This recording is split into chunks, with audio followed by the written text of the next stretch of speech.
Okay. Hello everyone, welcome once again to the show. Today we are going to analyze this map Redemption Wall where Quickslow and Rhizo, who is popular modern names, are facing each other. But today I have a special guest. Welcome Rhizo. Thanks.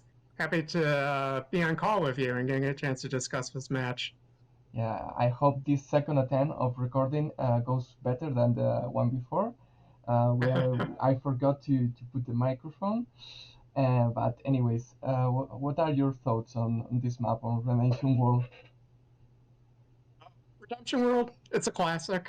It was in the rotation when I first started Global League or very soon after that, and I've played it a decent amount of times. It's interesting map. I believe it's by WVJ, who I consider to be the best map designer on the site.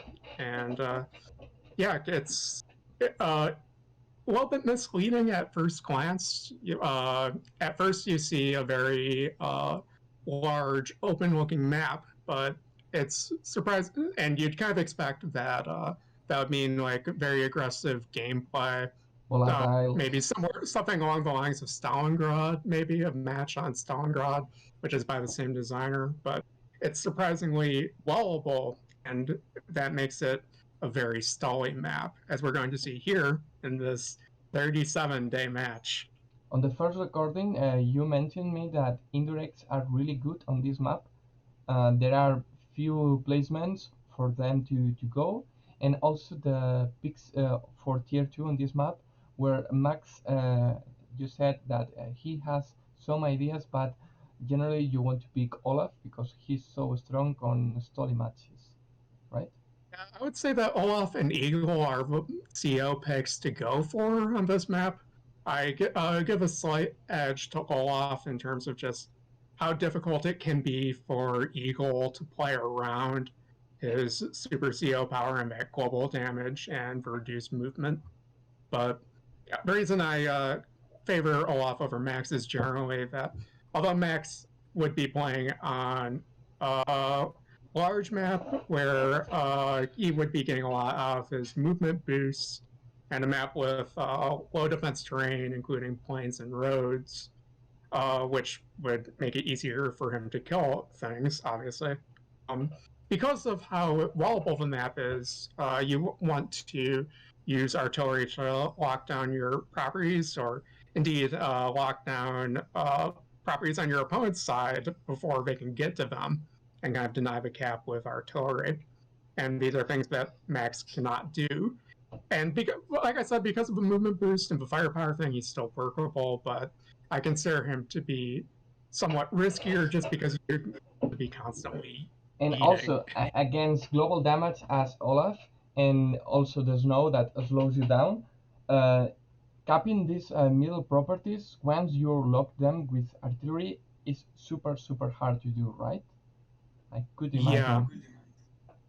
yeah. The fact that it's Olaf versus Olaf makes it even more stally than it already is, because at the point of the game when you're popping your Winter Furies regularly, suddenly it takes 3 turns for infantry to capture uh, properties, your opponent's properties, instead of just the normal 2, which they have when they're at full HP.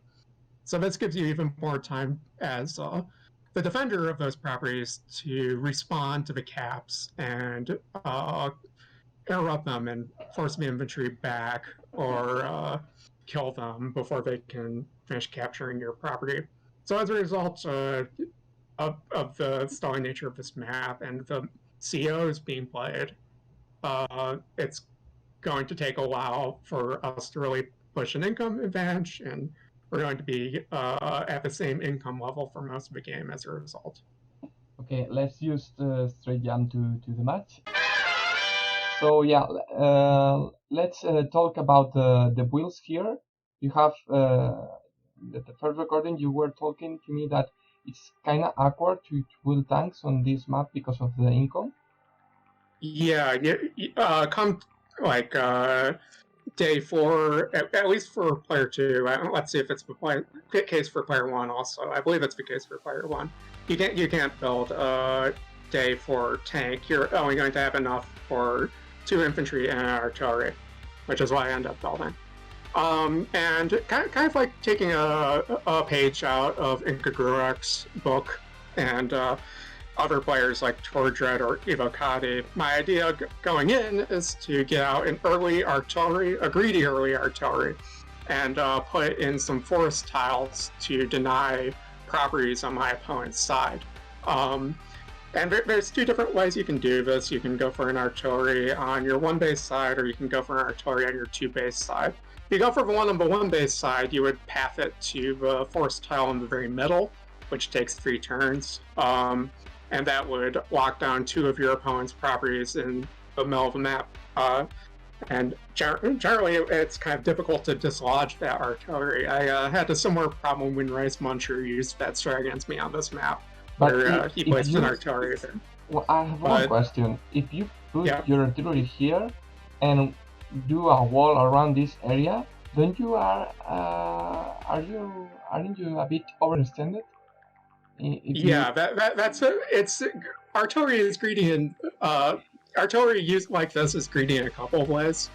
One way is that if your opponent decides to go for a day 3, day 4 recon, they could very conceivably detect that artillery going into the forest, or even get to that forest tile before you, and take a pot shot at that artillery. And I figured that if Quickslow is going to go for an early recon, he's probably going to send it to the center, because that forest tile in the center is very important. It's like that forest tile on Normandy in your other video, where you're going to be one to fight for control of that forest tile in order to allow you to take properties later. I mean, so it's kind of like an objective in its own. People don't normally think of forest tiles in that way, but you can kind of treat it as something that you'd play over, like a comm tower or a property.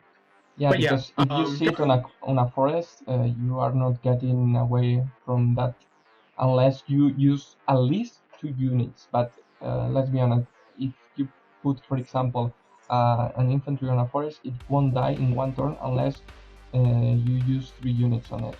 So it's really, really hard to dislodge, because if you put 2 units around a forest, for example, like a line, that unit on the forest won't die, won't be even touched unless you kill the adjacent units to it. So it's really hard. But why playing like an artillery there worked on my game against Rice Muncher. I was eventually able to dislodge it, even though like all those reasons that you just gave, just because of how hard it is to get enough units there to the metal tile to support it. And again, like the reason I didn't want to go for it is because I thought that he'd have a recon in position, and that recon would be able to just chunk my artillery before I got a chance to place it. I opt instead to place it on the side, which also on the right side, which also locks down 2 properties, and also allows me to go for like a free hit with my recon, because assuming that like he had a tank covering that cap he's going for right now, he doesn't, but assume that he did.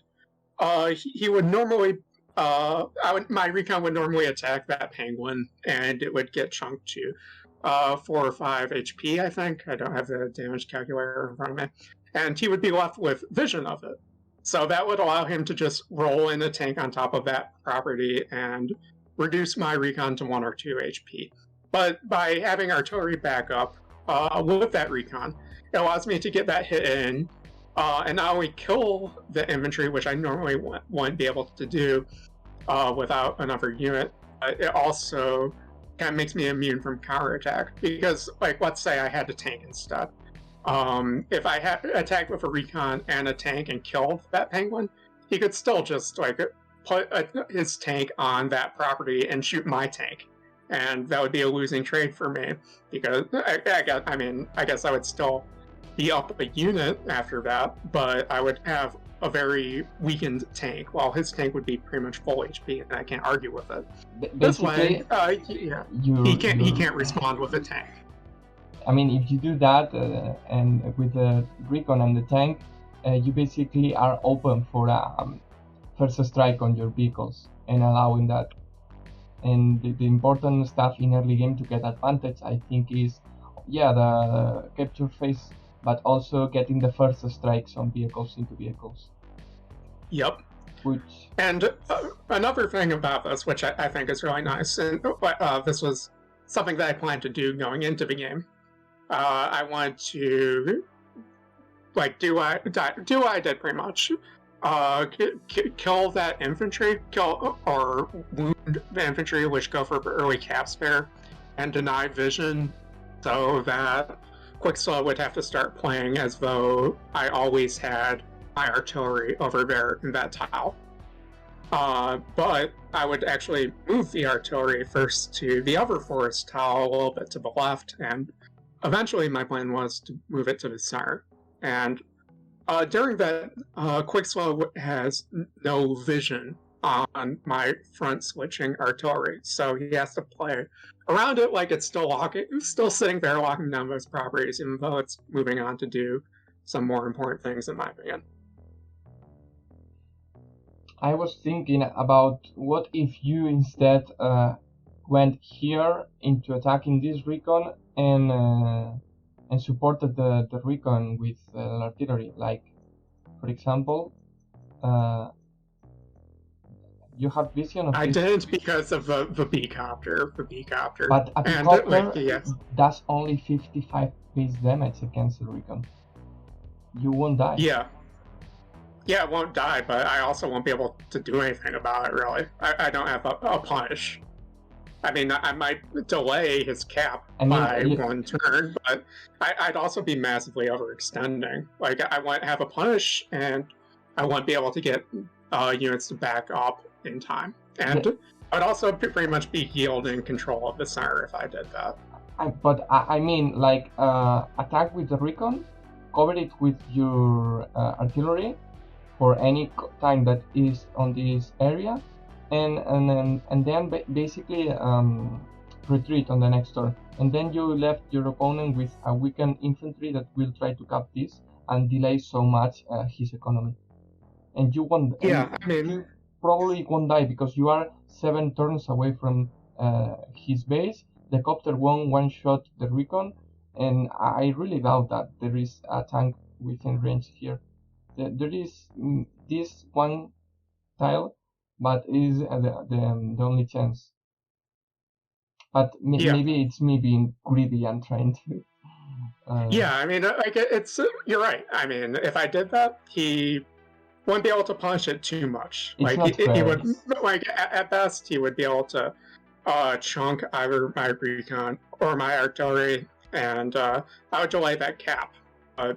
Like I said, my reasoning behind not doing that is because of the fact that I would need to pull them back as soon as the B-copter reveals itself, and he would complete the cap. His infantry would probably be at like 5 HP, so would only really be delaying it a couple of turns. And once I did that, they can't. The recon and the artillery can't do much to help the fight in the center. So, I mean, I would be down 2 vehicles, and one of them would be at half HP, and my prospects in the center would have been significantly worse. Like, right now you're winning on the economy, but I think on the intel game, like, look at these 2 recons on the forest. Like, they are doing a great job about telling what the hell are you doing. Like, he knows right now that you have an artillery around this area and you have 1 tank here, and you probably won't have anything here, because if you put the copter into this direction, he already knows. So he has a lot of intel right now. And yeah, the recon on the side is very good. It prevents me from getting the neutral property just north of my infantry near the HQ the following turn. He just kills it with a recon and an infantry, and I have no response. It was probably greedy of me to go for that property in the first place. If I had better intel, I would have known he had a punish available, and I wouldn't have gone for it at all. So yeah, I mean, recon's good, yes. but it's also kind of like I feel like part of the factor in the coming turns is because he spent his money on recons, he kind of loses a little bit of tempo from tanks in the center. Like if he could have found a way to get an extra tank out for this fight in the center that's coming up instead of a recon, he would have been in a better position to possibly win that fight. I would say, but yeah, it's a balance, you know. Also, we didn't mention yet that he has will make a day 6 to keep chipping this pipe here. So he's playing for the long term. He's playing really safe because he could have stayed here and held this position, but he opted to back and not die yet. He's playing super safe. I mean, in hindsight, I think that was a mistake, just giving that forest towel to me for free. Like, I mean, I'm going to put a recon in there myself, and you're going to see how difficult that is for him to deal with. But yeah, you're right about the mech on the pipe seam. I think that's a really creative thing to do, attacking the pipe seam from a city tile so your mech gets infinite supplies. I mean, and I noticed that it was being damaged, but it was being damaged 15 plus 20% or 15 plus 10% per turn, and that's the same damage that tank does. So not thinking that of like the possibility of putting that mech on the city, I was very confused by that. I thought that he might be down a tank, but no. And yeah, there's by assigning a mech to break the pipe seam this early, he's down 1 unit and 2,000 gold in comparison to if he had built an infantry and sent it to the front lines. At least in that, like the area where we're fighting. But by breaking the pipe seam, he does have some little tactical flexibility. So we're mostly talking about my perspective, but while watching this with you, I want to keep an eye out there and see how many vehicles he moves across that broken pipe seam as the game goes on. Also, I was thinking, he knows that he left with the recon because he knows you have vision of the surroundings of that forest. So by him leaving, he's saying to you, okay, I don't want to deal with this area, I'm scared. So he is faking scare or actually being scared of you. And I normally don't see bluffs being played on Global League. I mean, playing bluffs is really risky to do, but it could be done. But I don't think it's a bluff. He generally thought that you were stronger around this area and was afraid, so he just retreat. Because I think the Quickslow plan is going for the long run. And you see... I would say that he's generally that kind of player. Another thing that he likes to do is kind of work out an early advantage with a very early B-copter, which is why I made sure to get an anti-air out nice and early. That's just something that he does with a lot of frequency, and I've had enough of it. I played against him enough at this point to know it was coming, and I prepared for it. But yeah, generally, I would say that's the Quickslow agenda. He's not super aggressive early outside of that early B-copter, trying to get an advantage that way. But anyways, I guess if we go back a little bit, another thing I want to talk about pulling that recon back, and another thing which makes it seem like a mistake to me, is that this allows me to front shift my artillery towards the middle. Without being noticed, yeah. Yep. Because know so that... I moved that artillery there to support my capping infantry, and Quickslow has no idea until he already starts attacking. And attacking into an artillery is a dubious prospect early on. Like, not only even if you can get a hit on it, you often overextend yourself in the process. Attacking into artillery is recipe for disaster. as Yep. and you know that he has Oh, no and vision. Vincent, sorry, I just want to point out that's a graphical graphical error right now because you see my infantry capping a road. That's obviously not right. It's capping the property. Don't worry, there are a few mistakes, but I think this is the. Oh, there it goes. There it goes. Yeah, it's because I went back and forward with the replay. Oh, okay. And I messed it up, but Never I mind. think it's alright. You know that it's not capping, it's on a road. Mm-hmm. And here you opted to move your anti-air here instead of this area. Yeah. Maybe you were expecting him to harass this infantry with a copter? That's exactly what I was expecting him to do. That's a very Quickslow thing, I feel like. He's done this multiple times where he goes for these greedy hits with the B-copter because he built it so early, and he expects people not to have a response ready. And so it's not like... I expect him to use it to interrupt my caps on those properties, and I expect to punish him for it because... I mean, and at the end of the day, you are covered with copter, and then there is no unit in the field that is not covered by your copter or anti-air. Well, this is not gonna get hit by a copter, not early. So, anyways, we see the Recon getting advantage. I also go for a kind of early medium tank. Again, that's kind of an adaptation for playing against Quickslow because I know that he's fond of teching up early, and at this point, I think that I had already known that there were at least 2 or 3 tanks. And, you know, the DJ's rule about building a medium tank when you see 3 tanks in the same place. I think you are most of the time playing the player instead of the board right now. If I hear you correctly, right? Because a little, honestly. Like, I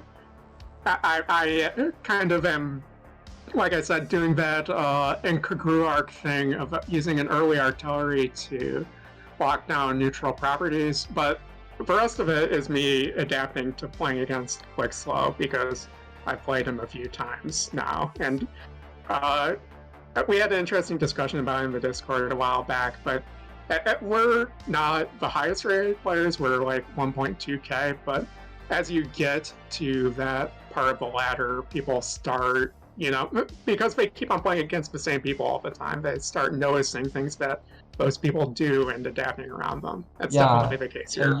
They start noticing patterns. Yep. And basically you exploit them. Mm-hmm. Anyways, but yeah, because Quickslow decided to retreat with that recon in the middle, I was able to put my own recon on the forest tile, and when he tried to dislodge it, he overextended pretty massively. Yeah. And I was able to get first strikes on a ton of his tanks. And the thing when you are Olaf is you don't want to kill a unit. Unless you're playing against Andy, but that's not a common matchup. You want to leave as many injured tanks as possible because all these 5 HP and 4 HP tanks are gonna try to get repair, but you are gonna do the Winter Fury and do 2 HP of damage to all of them. So it's really smart to do it like this instead of trying to destroy one, right? Yeah, not going to get into tactics too much, but you're right. Some players, some nerd players might try to kill off the tanks to improve their KD, but no, the right play here is Stanger. And here comes with that cap was really greedy in hindsight.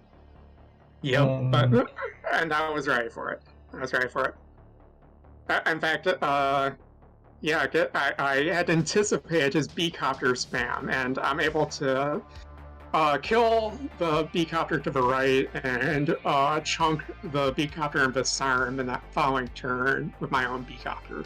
So at this point, I'm feeling pretty good. I am a little bit disappointed that I wasn't able to get the neutral property to the left, losing an infantry, and Quickslow completely surrounding that infantry, making it impossible for me to disrupt that cap. But otherwise, I feel like I'm winning the center, and I'm doing better on the sides at least in the sense of I've done more damage to the right side than he's done to the left.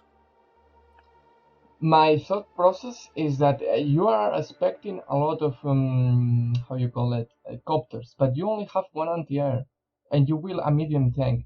Wouldn't have been better to instead of the medium tank get another anti-air to punish that expected spam of the copters? Yeah, I mean, in hindsight, maybe. I think that's a good point. I end up waiting until the next turn, I believe, to get my second AA ready. But I'm a firm believer that like one AA doesn't cut it. You want two anti-airs around as a baseline. Yeah. And I guess I'm partially mitigating that by having my own B-copter, which when it gets first strikes is kind of pretty effective against other B-copters. But yeah, this by going for yeah. Well, I mean, it's on a city tile, so I figured that it's going to live. It doesn't. I don't think. If I'm remembering right, he kills it with a tank. And it gets low enough that you can finish it off of a B-copter, which might be a luck roll, I'm not sure. But anyways, things are going really well in the center at this point. I don't agree with this attack here. Yeah, I think I get punished because that's, I think that's, yep, he can use that tank to attack that city tile, and I end up with a chunked tank. Part of the reason I did that is because he had his own tank on the save tile, and I didn't want it to heal. But I think the perfect play would have been this, attacking this tank from this. But not because there is an artillery and now I know it. It's because in case there is an artillery here, you are now scouting. So you want to scout the forest. I have this I'm obsessed about knowing where is everything, so I would just check this forest because I want to know what is here, just for the sake. I don't know that there is artillery here, but if it is, this is the safe spot, and this doesn't provide me anything. And this, yeah, I kill one tank, but I'm in range from the base, so I'm just suiciding one tank. Oh, it doesn't die, so it's not quite suiciding, but I know what you mean. Or it doesn't die. I think it must die. Yeah. With that extra tank there, it must die. But yeah. I mean, it's... Yeah, you're right. I guess part of my reasoning, at that point I had figured out, or I figured pretty strongly that he had an artillery in that forest tile. Not because of any actual intel that I gathered, but because of the fact that it's just a good place to put an artillery. It's a good way to lock down one of the most obvious properties that your opponent is going to push for. So my idea is there's an artillery in there, and he has a tank behind it that he just built on the base tile.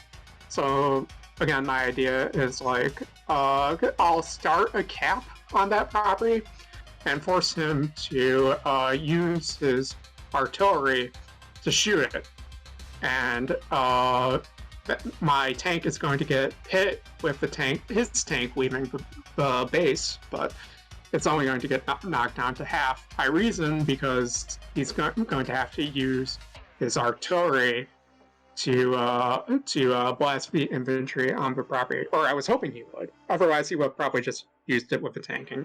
But I have another objection about your decision making of the last turn. You know that the Winter Fury is coming, and you push. You shouldn't have push. You should have try to make as less engagements as possible, so he doesn't get the Winter Fury before you do, and then the next turn you push for it, and then you get it first. Because whoever gets the power first on Olaf has the advantage. Yeah, 100%. I mean, well, I don't. Yeah, whoever gets the power first does get an advantage. It's not quite as bad as Eagle getting his lightning strike first, but it is an advantage for him to get first. And I think at this point, although that, like, I do have a little bit of reasoning behind it, so it's not like a completely blind yeeting. I am definitely getting overconfident. I feel overconfident after having won or made significant gains in the center and having anticipated his like two early B copters. Not quite knowing that there was a third behind it, because that AA only can see 2 tiles and not 3 like a tank. What I'm expecting now for him to do is to attack with this tank to this anti-air and get the Winter Fury, pop it, kill the anti-air with the copter, Yep. and then tank into tank, artillery into infantry, anti-air into copter. I'm expecting this, but he takes the tank into tank first, which I disagree. Yeah. I think that Quickslow got a little bit excited and forgot to use his power. Because at this point he has it and he's still not using it. It comes a little bit late. He does remember to use it eventually, but he doesn't use it. Like, if he had used that power there, that would have been a dead tank. Instead, it lives with 1 HP. I'm crying. Okay, I was expecting a destruction from him right now, but yeah. There it is. Okay. So yeah, we might be IUO, but we're not immune to mistakes. But yeah, you're right. Because I'm not paying attention to the KOs, which Winter Fury allows, that that anti-air on the top of the city, which normally would have been fine, I think. I feel like a tank B-copter wouldn't have been able to kill anti-air on the city. I could be wrong, but because of the Winter Fury, he can.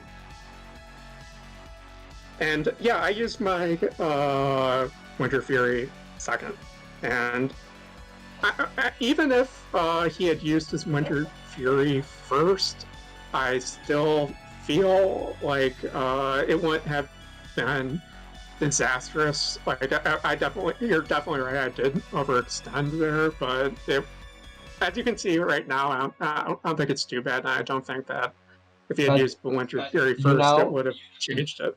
Know that there is probably coming something from here, because he didn't destroy this for the sake of it. He destroyed this to be able to go from this to this. Like, I think it's kind of predictable that he destroyed this for a reason, and he's eager to use that reason right now. So he's probably coming with tanks from this area. Yeah, and I kind of underestimate the value of breaking that pipe seam. But yeah, I think that both of those tanks which are there right now are from his strong side, now on his weak side. But look at the value, man. Right now you are double the value, and you are the same income. It's not like it's looking rough. Yeah, and I'm about to get the income lead, because that neutral property in front of his HQ, that's not going to fall anytime soon. Whereas I'm about to get my property in the center. But, I mean, not having anti-air prepare is getting a little punish. Now the copter has free range. Yeah, I mean, that medium tank did allow me to one-shot his own anti-air. But, I mean, that didn't really do much for me, because it had already done its job. It had already shot down my B-copter that was there. And now, because I didn't go for an anti-air on that turn, a few turns back, I went for a medium tank. My anti-air is just showing by that comm tower, when if I had gone for like an anti-air tank instead, I would pretty much be in the exact same situation, but I would have had a response rate for his B-copter. I mean, like, I thought that after destroying 2 B-copters, that Quickslow would have been a little bit discouraged on the B-copter spam, but by the time I had killed those 2, he had already had a third out there. I didn't anticipate just how many B-copters he would be bumping out. I mean, right now, you're retreating here. I think it's pretty alright, because you took the lead after this exchange of trades. You won. You are stronger right now. I mean, it's part of the reason is because he didn't kill that 1 HP tank or whatever, but in value you are still ahead, even without counting these chaos not happening.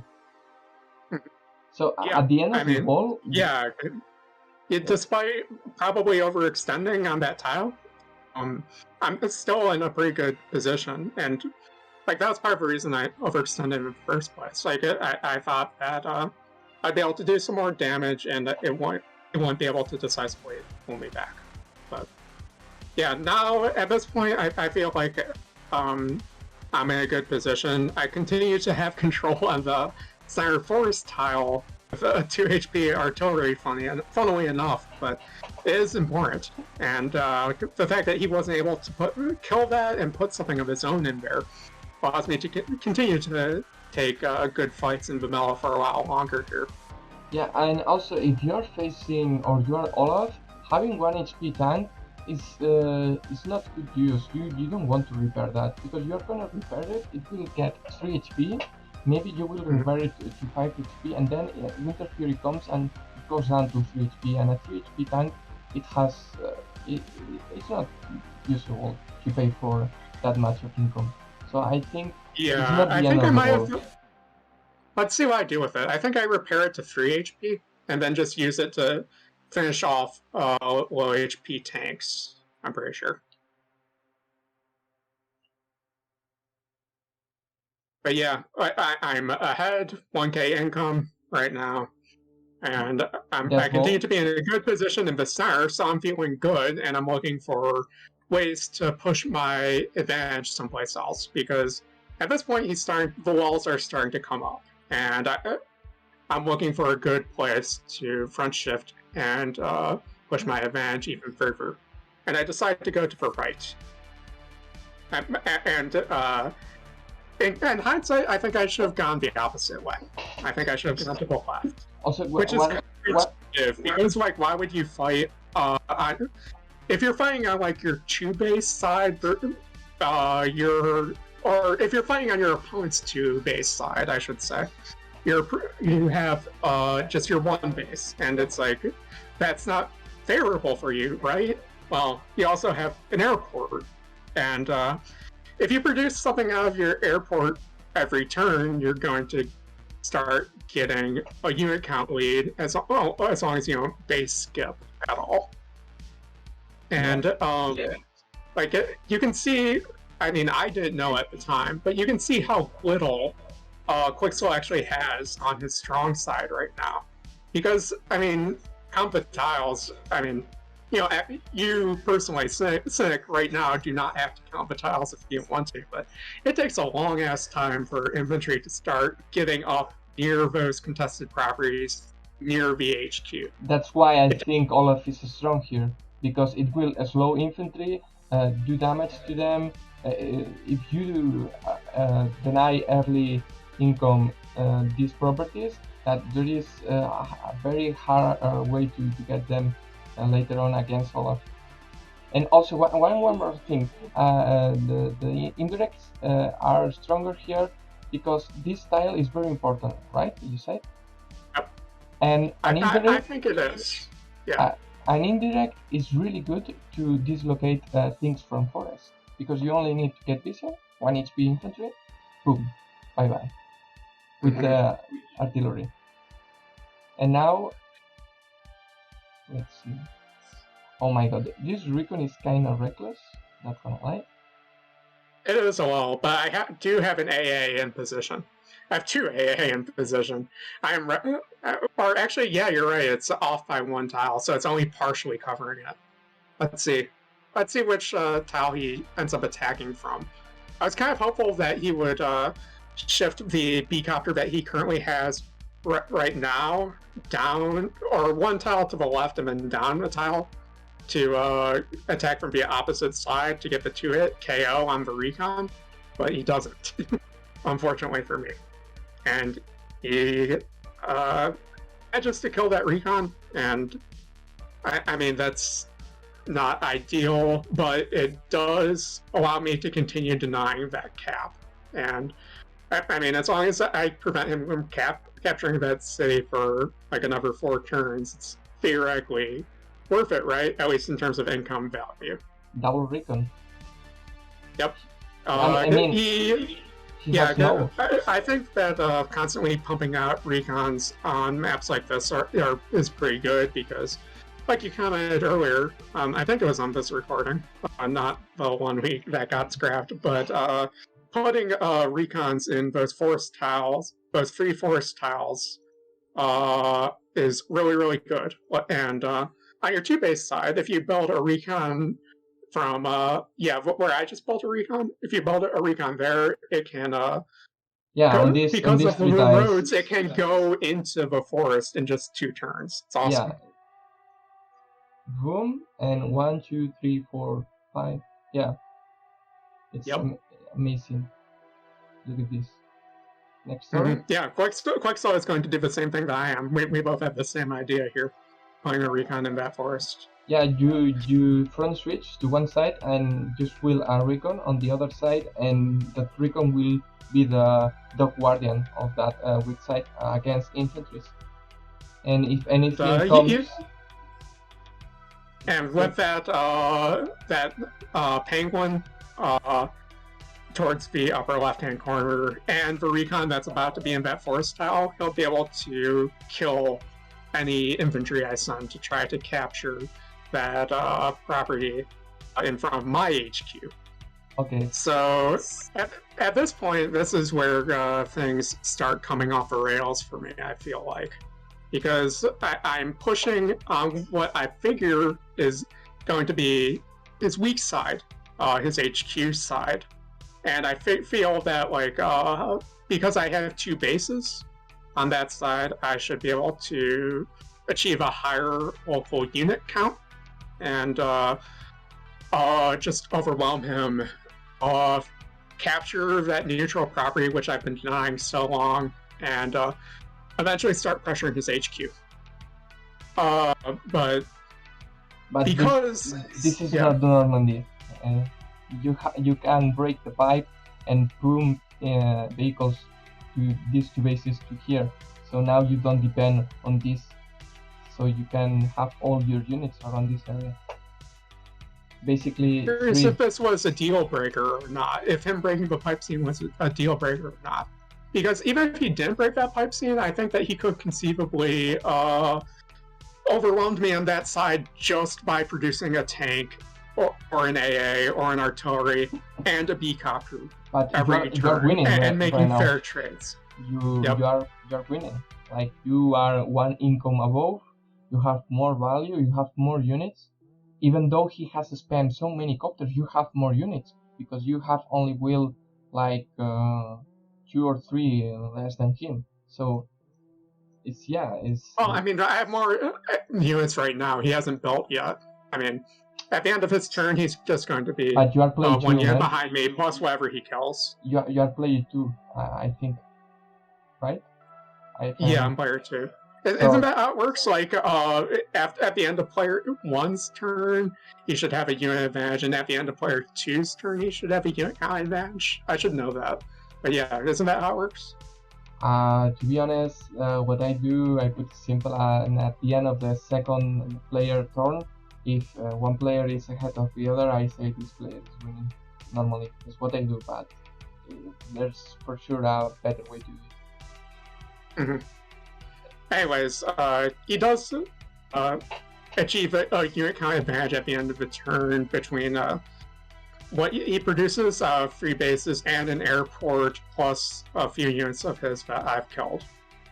But yeah, I think this was at the this moment. point, like I'm just pushing in because I feel like I am doing well. I feel like I came out ahead on the start, and I feel like I kind of anticipated his early strategy, and I feel like I'm just like in a good position to continue pushing. But yeah, I overextend pretty massively here, and he just hits me with all the battlecopters he's producing, plus at least a couple of tanks from his weak side. I said it earlier on that I wanted to keep count of how much stuff he moved over that pipe seam, but I haven't done. But yeah, I know that he moved at least 2 tanks. Yeah, I think that the problem with this attack is that you were not able to use all your vehicles. Look at these tanks doing nothing. 1, 2, 3, 4, 5, 6, 7, 8, counting the copter. 8 vehicles doing nothing.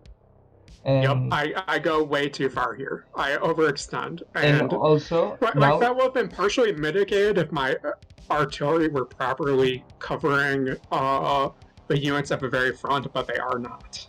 I think if I have to put a point of inflection in this match, this is the turn. This is the turn when the tides turn, basically.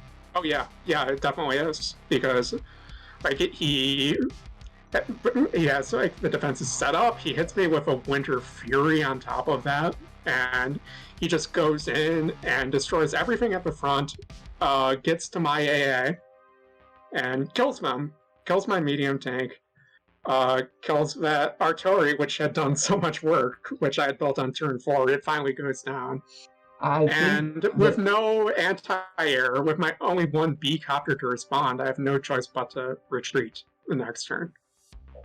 And I think that, how do you call it when you learn the lesson? The lesson of this match is, there is another name, I don't like, when the tale of this story is that even though you were in advantage of unit count, you were actually slightly, you not being able to use all of your vehicles in attack when you are hitting is terrible for you, because you are I mean, like, they don't die, but the ones, I mean, that would have been like a worst case scenario. I've seen people do that at lower levels where they move their vehicles forward enough that the enemy can hit them, but not forward enough that they can attack, and they end up just dying. In this case, Quickslow couldn't get to my other vehicles at least, so I have some units left to retreat with, but still not good. I'm surprised at the B-copter swarm. I would like to talk a little bit more about why I think that pushing in not only did I overextend, but I think that playing on your HQ side is actually maybe ideal here in general, just because of a much shorter reinforcement distance. Like I talked earlier about how long it takes for your infantry to get to those contested properties in front of the HQ. My infantry, I should say. It takes so long for my infantry to get up there. Yeah, because I just eyeballing it, I think it takes 3 turns for my vehicles to get there to like those contested properties. On the other hand, for Quickslow, he can reinforce those contested properties in front of his HQ within just 2 turns. With a B-copter and whatever he decides to produce from that base. And while I'm going in there, and I mean, I made some poor trades, but even if like those 2 players trade evenly in a fight in front of the HQ, like they make a bunch of 1-for-1 trades. Like he kills my tank with a tank and a B-copter, I kill his tank with a medium tank, and 1-hit KO his battlecopter. Like, if that's happening, I'm going 1-for-1, and I'm not using my airport as much as he is. So at the end of the turn, assuming that we all go 1-for-1, he gets a net advantage, assuming that he uses his airport and I don't, because he's using all of his bases to produce stuff. He's still pumping out infantry and the occasional vehicle on the opposite side of the map, while I'm going like 1-for-1 trades on the opposite side of the map, and not able to capture any properties because of how easily he can interrupt them, because it takes much less time for his vehicles to get there. Yeah, basically you are fighting in a side where your airport doesn't get the chance to reinforce, compared to him that is within 1 or 2 turns. So you'll see I think that in general for glory-rated players, it's a good idea to just play your strong side as your strong side and your weak side as your weak side. But as you get to these higher levels, you'll see players kind of flip the script a little and play their weak side, in this case, their one base, one airport side, as their strong side. And maybe in some cases even go completely naked on their strong side, just like doing nothing there but producing infantry and not picking any fights. I mean, Like Quickslow is I doing right now. think that the maps that have one base, one airport against two bases, the strong side and weak side is kind of more flourished, blurred, that it's not as clear. And also, the thing with the pipe is like you can use this base, not this one, but maybe this one to bring another tank and play around this area, and you can perfectly. Okay. Yeah. When you go to render this video, can you like put like a text box in here or something with a count of how many vehicles Quickslow moved across that broken pipe seam? Because I really want to know. I think that he moved some vehicles across that pipe seam, but honestly, I'm not sure if he needed to because of, like you said, the strong side, weak side dynamic is kind of blurred here, and I think that even without like any extra vehicles that came from his strong side, I think he would have been fine just going like 1-for-1 trades on his one base, one airport side the whole time. I don't know what he's doing right here. Like, he is yeeting with the copters, but he's also shifting half of his forces toward your HQ. I think he's faking an attack here and trying to bring units to attack your HQ and try to capture, maybe? Yeah, I'm not sure if there's an easy way to check the KD at this point. I know that on the on-site replay player doesn't really let you do this. I never tried to do that, to be honest. I want to do it because of like a very specific point that I'm going to be making, which is that Quickslow has a massive unit count advantage right now. Look at that, 11 units. But if you look at the KD, you see that we were pretty even the whole time. Like I was only ever like down like maybe like 5 kills beneath him, but like because of like the fact that he just had better reinforcement distances and because he was pumping out more units and he was making fair trades, has a massive unit count advantage. So yeah, usually this would be like a no-no where spreading your units out like this, but in this case he can get away with it because of just how many more units he has than me. And I guess his reasoning behind doing it was probably because like he thought, okay, I beat Rhizo on my weak side, and I saw him pull back. He must be getting ready to front shift. And it's not like he is not gonna be able to attack you anyways, because your line of reinforcement from this base and this airport is still this line. And this is gonna be able to attack this line, which this line is helping this front. So it's not like this is not gonna be able to help this at the end of the day. Yeah, that's another reason why I think walling is good here, just because it's very easy to defend your properties with relatively few units, and just... Look at this. This is beautiful. Yep. Anyways. Yeah, it's not a good spot for me. At this point, I think I offered a draw around this point, but that was more like I know I'm going to lose eventually. I'm going to try to get him to accept a draw. Well, I still have a somewhat credible position kind of draw. I mean, but yeah, here we can see like the Olaf matchup in play, because like normally that would be a great position for him. Infantry surrounded by other infantry on all sides, infantry and a copter and artillery, and with that artillery backup, that capture should go through. But Winter Fury, you got it first this time. Yep. And So that this is allows good. me to just wall break pretty easily and surprise him, kind of reverse the script a little bit and surprise him with 2 copters of my own when he only has 1 anti-air on Was this site. copter attack necessary? Probably not. Probably not. But I went for it. I think that in retrospect, it would have probably been better to just attack with the 1 copter. And I count the tiles here: 1, 2, 3, 4, 5, 6. Yeah, it would have been out of range of its anti-air. Even if it was in range, I would have had that artillery backup to chunk it. If I just had, yep. Because I like to, in my weak size, I like to support my copters with artillery. So there is yeah. If That's he smart. brings Yep.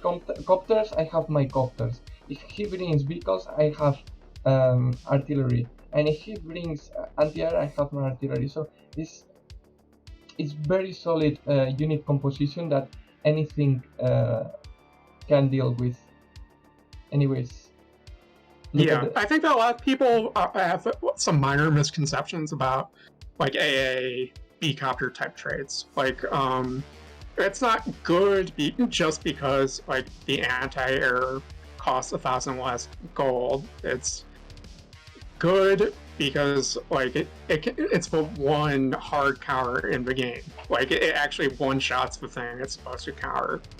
And like if the B-copter player can swing it in such a way that they can punish the anti-air one-hit KOing their B-copter, that's actually pretty good for them because they pretty much, in terms of unit count, they pretty much lost a free unit.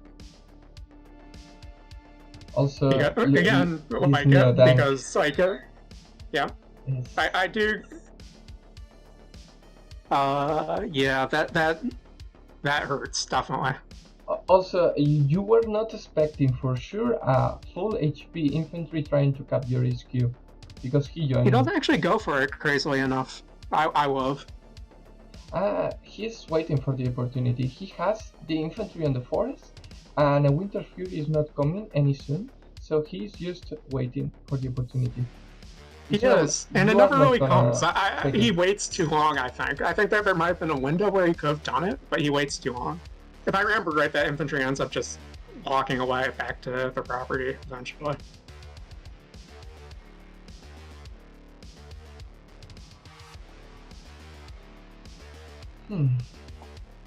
I think, as Olaf, I like a lot to lead units with 1 HP. Because they will just get repair, drain funds, and you will get them to 1 HP usefully anyways. Mm-hmm. But, speaking of 1 HP units, I opt to heal that Neo tank, and I'm not sure if that was the right thing to do. I don't think it was. I think that at some point, when your expensive units get really low, you just have to cut your losses with them and build a new one. And some people have like a sentimental value for them, and they try to heal them up and kind of redeem them, you know. And that's what I do here. But I don't think it's the right choice. It drains too much of my income. Unless you are Andy or Hulk, it's not the right choice at all. Yeah. Medium tank attacking infantry? Yeah, that was a stupid decision. It forces me to go for that anti-air on the artillery trade. I realized that my mistake as soon as I made it. But yeah, we played this game semi-live, and I just was tired and demoralized, and I forgot that that he was backing up that cap with an artillery. And it could have been really bad, but I managed to avoid a negative outcome this time. But yeah, don't do that. That's bad fundamentals. I mean, you are quite behind on unit count, but for the rest, you are not that bad yet, to be honest. Yeah, because of like how stally this map is. Yeah, I mean, he still doesn't have an income advantage, and I delay that cap even more with a recon, which was greedy. It dies the next turn. Yeah, that was greedy. because Yeah, I mean, this.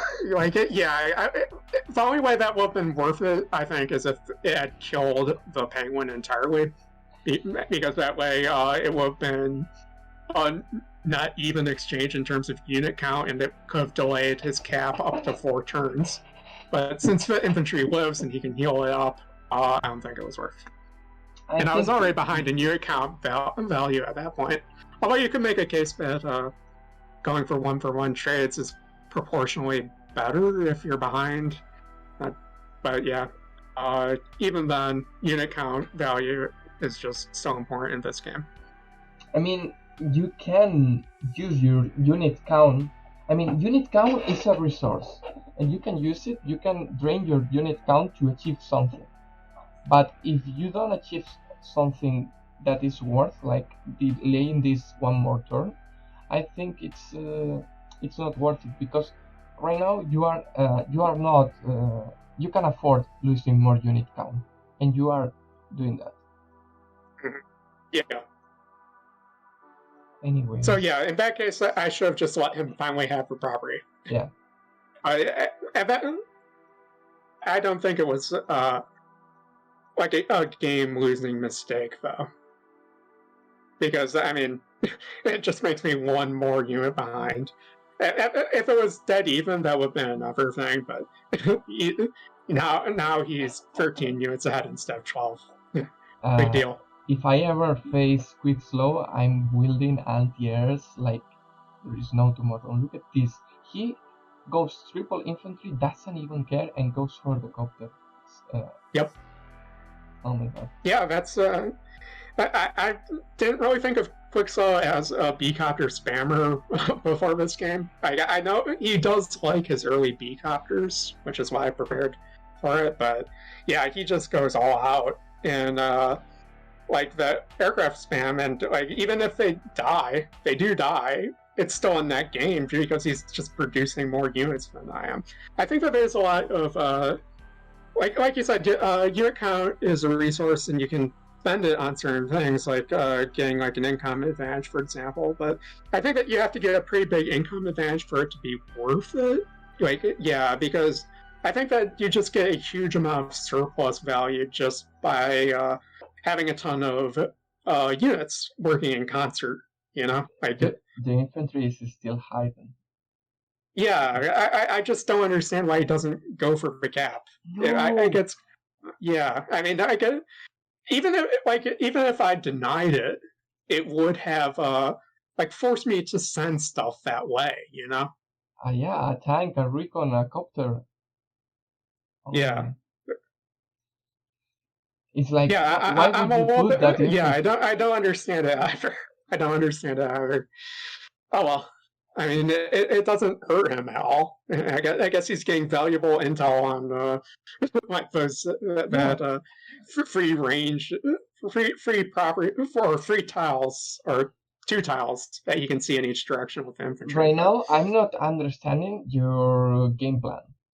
Like, you are semi-sifting here, but you left behind a lot of units that are free meat for the enemy. Yeah, my plan is to just wall, and like it. This is like a point where Quickslow has a huge intel advantage. Like, he's got recons in the 2 forests on the side. He's got a recon on the property in the center.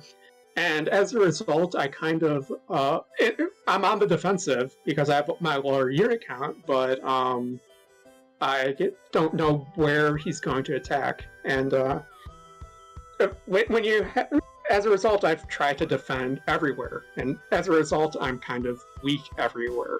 Yeah. And Quickslow, I think, is being smart here. He's like he's not going for those free kills, which you talked about earlier, which is like maybe a mistake if you want to call it a mistake. But on the other hand, he's just shoring up his forces, and he's building like a really sophisticated formation of that I'm not going to be able to fight, instead of just like putting his foot on the gas and trying to push his advantage like I did after winning the center. He's being slow and methodical, and now he's finally tied in income, and So he's ahead in all 3 counts now, and he's just going to make a slow push. And because of the fact that he's almost 10 unit count ahead of me, even more now that he's about to produce stuff, like, Yeah. I'm just not going to be able to deal with it. He knows he's ahead on KDA, and he knows he is building a lot of air units. So those 2 factors combined puts him ahead on unit count, basically. So he is spreading thin, but not like exposing any side. So now Yeah. you cannot attack into this. Oh yeah, no. Attacking is out of the question. It's just like me trying to weather the storm and weather the winter snowstorm, I guess, and try to lock down my properties with an indirect spam. And I think that like at this point, I'm hoping that he's going to overextend into me. And I'm going to just blast him with a ton of artillery on properties or forest tiles. And hopefully get ahead just through my faster reinforcement rate. In my opinion, now if he doesn't start attacking right now, he will start losing his advantage, because it's not like you are behind on value. He is only ahead in unit count, and he's about to hit the unit cap, so he needs to start doing something or he will start losing advantage. Yep, and he understands that. Quickslow is a good player. And I think that he's also played a lot more standard than me. And standard teaches you how to handle these kind of situations better, just because with no fog of war,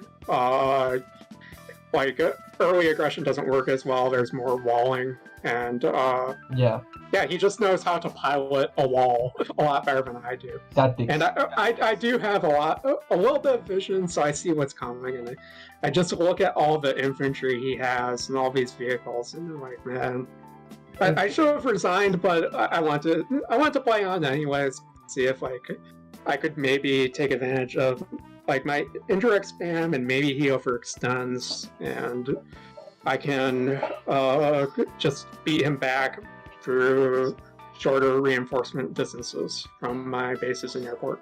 I think that the course of this match shows so clearly why you were winning at the early game, because you are more of a fog player and you know the opening and etc. But after you overextended, and he's a quick learner, he basically started to get advantage of that overextension and used these tactics, this dead ball, which is super scary to look at. And look at that thing. I was just like, oh man. I want a Sturm right now, or maybe a Bonbon. Rachel. Something like that. That would be really juicy. A Sturm Meteor on that. Ooh. It will destroy everything. But the advantage with he's got a rocket in the back too, which I didn't know about at the time, but is also a good way to close out the game on this map by building a rocket and getting it in the forest tiles and along the middle line. Yeah, also the thing, if you have the advantage on this map and you control the middle and you control these tiles of here, you denied the trespass of units from one side or the other. You can punish and draw a side, and while holding the other with indirects and walls. So it's like... Yeah, I was expecting him to close out with a bomber or something, so I built a fighter over there. That's a risky bet. And you can see me finally breaking my own pipe seam, because me losing control of the center forces me to break the pipe seam if I want to defend my opposite side at all. And yeah, because he has so much infantry, because his 2 bases were just pumping out infantry and the occasional vehicle, well, all my stuff was going to die in front of his HQ. He just has a huge wall of infantry in front of his vehicles, which I have to kill vehicles of my own to try it. And I do get a few decent hits in, and it's not super disastrous, but like that just puts him in a good position to continue his push despite the fact that I might have taken out a medium tank and an artillery and a couple other units. I think the problem also with this JIT is you did the same mistake a third time, which is JITing before a Winter Fury coming and allowing your opponent to get it first. Yeah, I was hoping to get Winter Fury by getting some more wall breaks, but like that was a pipe dream and it didn't really work out. Yeah, I mean, on the other hand, couldn't really afford to wait too much. He was dictating the tempo of the game at that point. Look at this. He would have killed in this tank with the Winter Fury activation. Why he does that? Oh my god. There it is. Well, anyways. Look, this is why we're not Ghost 7 or Tordred or Incongruarch yet. We aren't 1.6k yet. We're 1.25k or 1.3k. But I think it was a silly mistake that is easy to fix. I don't think that's what separates you from the higher. I think. I'm being a little bit. I'm joking a little bit, but yeah, stuff like that. We still make minor mistakes, you know. Is my point. But yeah, that's worth criticizing, definitely. The Neo tank did something. It killed a medium tank and then it gets shoot, right? And now it does. Yeah, I suicided to weaken the tank before attacking it with B-copters, just because like I wanted to weaken that tank a little bit more. I couldn't pull off a fancy wall break with it, but I figured that I would stop trying to keep it alive at that point. And if you look at the stats, they're pretty even. But he had a very much stronger formation than you. Yeah, I mean, it's funny how the KD doesn't really bear out how much I'm being tactically outplayed and strategically outmaneuvered, but it is happening.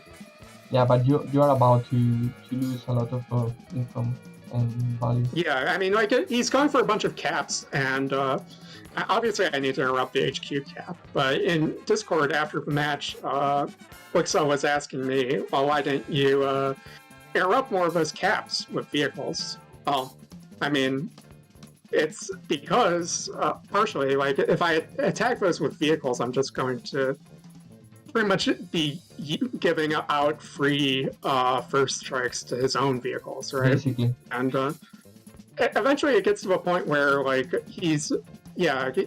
like by the previous turn he started the cap with a 10 HP infantry. I used Winter Fury. He capped again with 8 HP infantry. So I needed to either reduce those infantry to 1 HP to deny the caps or kill them. And that when you have a bunch of low HP vehicles,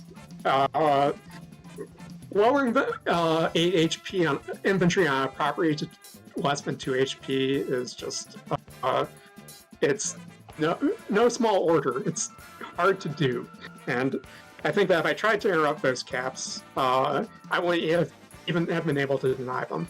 Yeah, but right now, if he uses retreats, he has won a lot because of his defense. I mean, at this point, in another matchup, I might have continued to play, and because I'm starting to push his army back. Yeah, at this point, he needs to regroup and build up another mass to prepare for a big push. But look at how close he is to another Winter Fury. Yeah, I mean, he's about to get the Winter Fury first than you. Yeah, and like I'm still not even close, really. So like if I continue playing, he's just going to pop Winter Fury yet again, and I'm not going to even have full HP infantry to contest those caps. And one thing that I'm not sure if you would have done if you kept on playing, but I would have moved that rocket not to the middle forest tile, but to the forest tile in front of the pond, because that way that would have locked down all the contested properties on that side of the map. Which one? You could either finish them and force me to take rocket hits in an effort to interrupt them, or just let them get an even bigger income lead. So I think that we talked about the important takeaways of this match, which is like how to properly push your advantage home after winning those initial fights, and why strong side, weak side isn't as set in stone as you would think. Yeah. So that's it then, and thank you for coming here. Be welcome to comment any other day of the week, another map. And thank you guys for watching. Bye bye, see you tomorrow. Yeah, thanks a lot for having me on, Cynic. Bye guys.